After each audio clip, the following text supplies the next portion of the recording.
In this video, we're going to install some soffit vents, and we're going to do it right now. So here we are in my kitchen, and as you can tell, I am doing a complete remodel. I gutted this down to the studs, and it's time for insulation.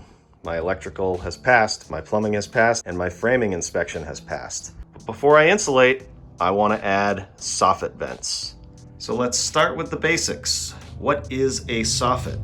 Well, if you come out here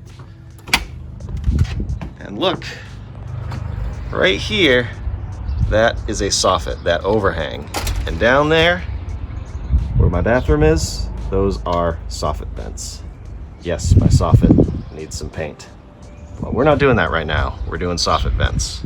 So the next question is, why do I need soffit vents? And the short answer to that is you want your roof to be able to breathe. If I was to just jam as much insulation in here as possible, the more insulation, the better, right? Well, that's not always the case.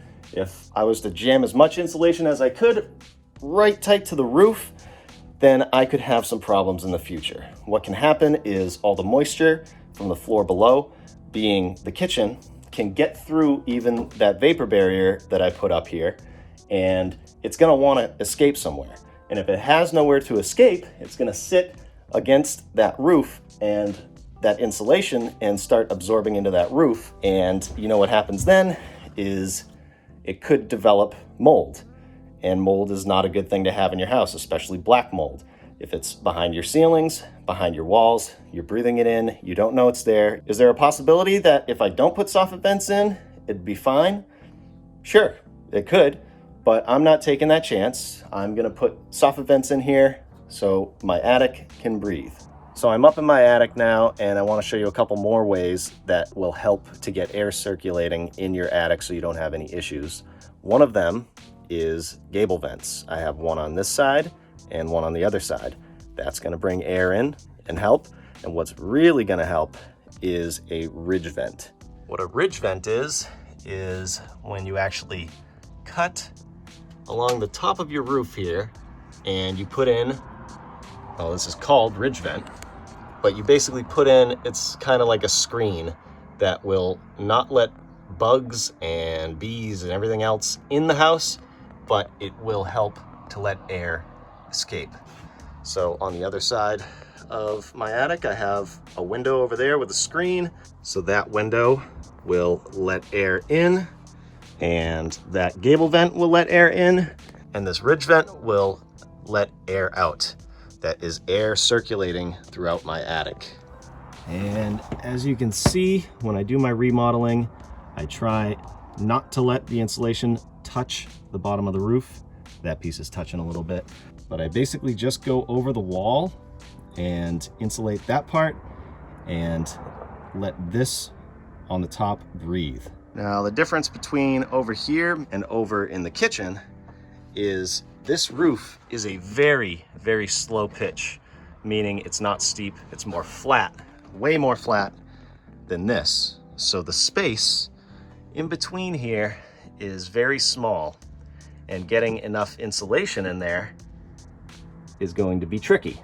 But in this video, I'm going to show you how to get as much insulation in there as possible with still being able to vent that soffit and get some air circulating up here. As you guys are watching this video, I want you to keep in mind, as with pretty much every video that I make, I'm not telling you how to do this. I'm telling you how I'm doing it on my house, and you can use your research and opinions to do it the way that you think it should be done. There's so many different schools of thoughts, different countries, different regions. Every house is different. There's probably several people in my own town that wouldn't do it this way. They would do it a different way. What I know is that warm air rises, and if warm air gets to your attic and it has nowhere to go, that creates condensation, and it could sit on your roof. And if it sits on your roof, that can cause issues. You can even have icicles in the winter hanging from your roof. You can have mold develop, and that is the big thing for me. I don't want that to happen. Some people also say that if you just do this, or just do a ridge vent, or just have gable vents, it's going to cause even more problems. And they want a whole plan, a whole system for your attic to be ventilated. While I think that is true, I also think that anything that you can do to get some air in there or to get some air out of there is going to help. So if it comes down to you having to just add these and use your gable vents, there should be something to exhaust. If you have an intake, you should have an exhaust. You want to bring the cool air in to push that warm air out. But also when I moved in here, I only had gable vents. I only did the ridge vent when I did the roof about 3 or 4 years ago. So since 1946, with only gable vents, there's been no problems, knock on wood. But in my case, especially for this situation, I think adding these soffit vents in combination with the gable vent and the ridge vent is going to be the way to go. So this is the magic little piece of plastic that's going to save my roof. Thank you, little piece of plastic. This is called a rafter vent. And that rafter vent is going to go up there just like that. And I just have this temporarily attached with some screws. I'll show you how to attach it later on in the video. But basically what's going to happen is I'm going to hold it just past this wall so that I can insulate right here. But there's no need to insulate that soffit. That's not heated. It's just a waste of insulation and it will cause issues. So this is going to create kind of a channel for air to flow from the soffit vent through the rafter vent. Up here, I may put another one attached to that so it can keep going this way and go out the ridge vent. This is a 16-inch rafter vent. They do make 24-inch rafter vents if you have your rafters 24 inches on center. And I'm going to do these in every single bay. And the reason I'm going to do that is because you can see here, there's no way, once I fill that with insulation, there's no way for air to get from bay to bay. On the other parts of my house where I have no insulation touching and there's gaps between the rafters, there's enough places for the air to move around. I probably will do every other bay when I do that because I am planning on doing that in the near future. But for this, I'm going to do every single bay. Then I'll fill it up with insulation and we'll be good to go. As far as the vents on the outside, I like to use these. This is a 4-inch circular vent. I think that's plenty for what I'm doing. They have other types. They have rectangular ones. I just like using these because they're very easy to install. Let me show you. I'm going to start right here. That's my first bay, and I can actually see the nails where each rafter is. So I'm just going to measure in between there, make this even, and then make it even front to back so all these are in line. Make it look nice. I know what you guys are going to say. It'll be so much easier if you scrape and paint that right now before you do this, but I don't want to do that right now. I want to put my vents in so I can do my insulation, so I can do my drywall, so I can do my cabinets, so I can do my trim, so I can do my floor, so I can do my backsplash, so I can get my kitchen done. Now I have a 4-inch hole saw, and I hold my vent up so that I know it's going to work. And I already know it's going to work because I did these ones. Put that on my drill. It's a quick connect. Safety first. I'm going to drill my hole.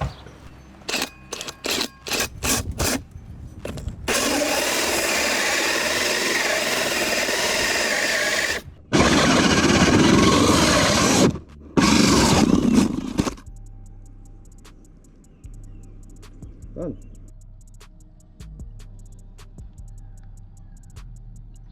Done. Easy.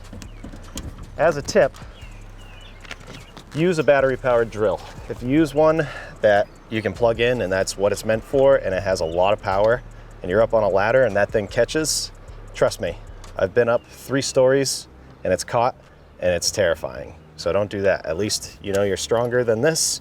You can set this to wherever you're comfortable, and when it stops, it stops. It's not gonna pull you off the ladder. Little tip there. I temporarily put a rafter vent in there and I tuck some insulation in there like I would be doing, just so you can see how this is gonna work before I put that vent in. So you're gonna have your vent just like this, and when you take it down and go in here, you can see the insulation. It's created a sort of pocket. We'll call it a soffit pocket.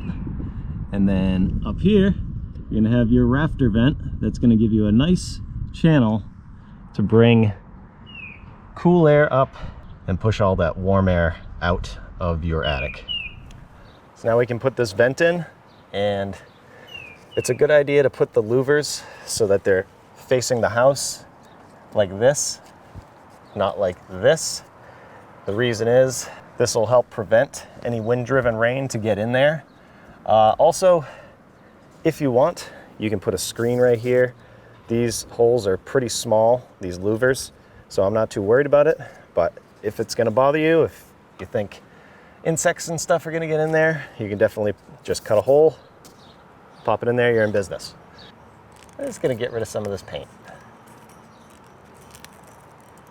Now with a 4-inch hole saw, this is loose, but it's easy enough to install it. You can use any type of caulking or glue that you want. You just squeeze it in there, put a nice bead around here. All you gotta do is fill this up, take your vent, and push it up there. Make sure it's square. There's a line right here. Push it up into place. And that's it. And we can do that same thing for the rest of these bays. You might be able to get a hole saw that's small enough where it'll actually not require anything to hold it in place. I don't know what size, 3 7/8 maybe? Whatever, this works fine. Ew, spidey webs.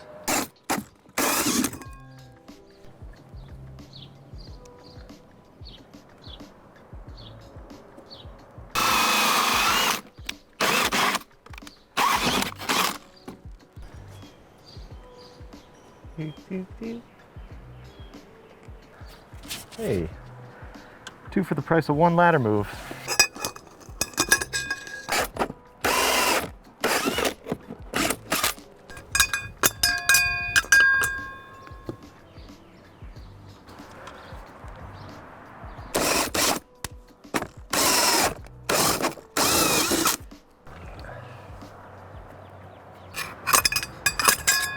It's a beautiful day in this neighborhood. Hey, neighbor.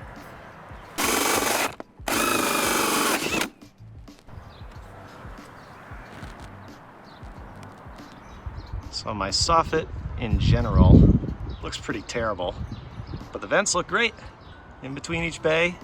I skipped that last one because there's a light there, so we'll just put the rafter vent in and it won't have a vent.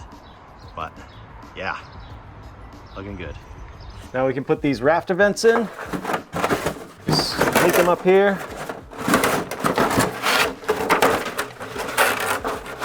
Now you might be saying, Matt, must be nice to have your entire ceiling removed and all the insulation removed to do this. That's not going to work for me. Well, if you can get to your attic, you can take these and try and slide them in between the roof and the insulation and see if that'll work. If you can't get these in at all, the vents themselves, more than likely your insulation is not touching the roof if you didn't do it, because typically back in the day it was very thin. Like this was 2-inch insulation. So if you put the vent in there, you should be able to create some kind of airflow. Moving on. I'm gonna put this just past the top plate, and then I'm gonna take a staple gun with some 1/4-inch staples. Just staple this into place, right up into the roof.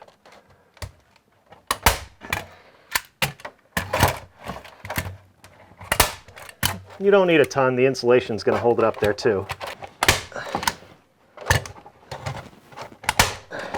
Now I'm gonna add another one here, just to be sure that the insulation doesn't touch. Overlap this right at the end.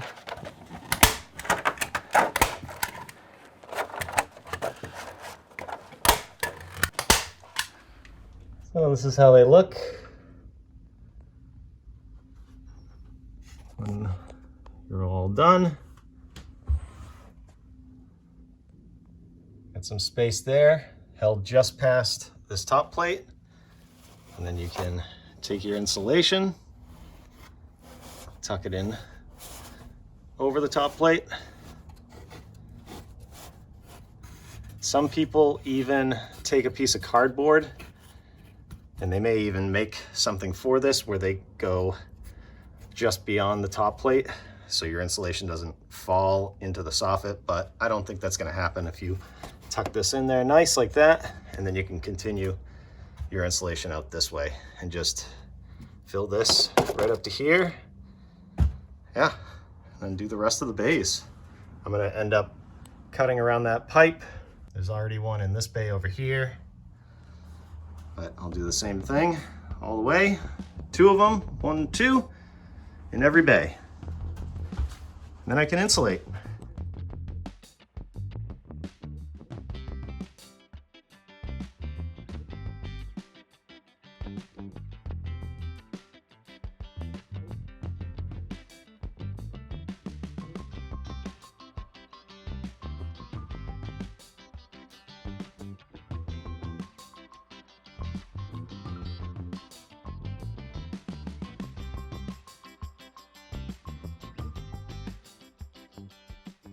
And the ceiling is insulated.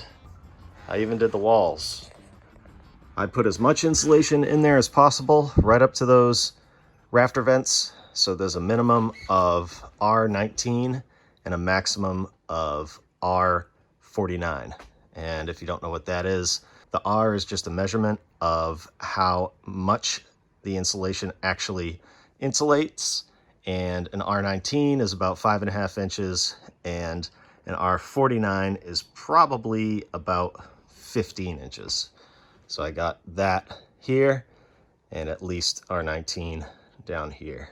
And that's pretty good considering there was only 2 inches in here before. And upstairs, you can see the insulation in there. This blocking is a little unfortunate. That might stop the airflow a little bit, but nothing I can do about that. That's holding the roof up. And you can actually see daylight if you look down the path. Light at the end of the tunnel. And I can actually feel cool air coming in there, so that should help to cool the attic down in the summertime. That'd be nice. They say that how to tell if your attic is ventilated properly is it should be the same temperature ideally in the attic as it is outside. So if it's 0 degrees outside, it should be 0 degrees in your attic. If it's 100 degrees outside, it should be 100 degrees in your attic. I don't know who they is, but any attic I've ever been in, when it's 100 degrees outside, it's like 100 plus 4,000 in the attic. So I don't know if I can totally agree with that, but that's what they say. I hope you enjoyed this video. Let me know what you think in the comments. And if you want to see more videos like this, you can click Hereish and Hereish and check those out. And if you haven't subscribed yet, definitely consider it, especially to see this whole kitchen remodeled. Thanks for watching. We'll see you on the next one.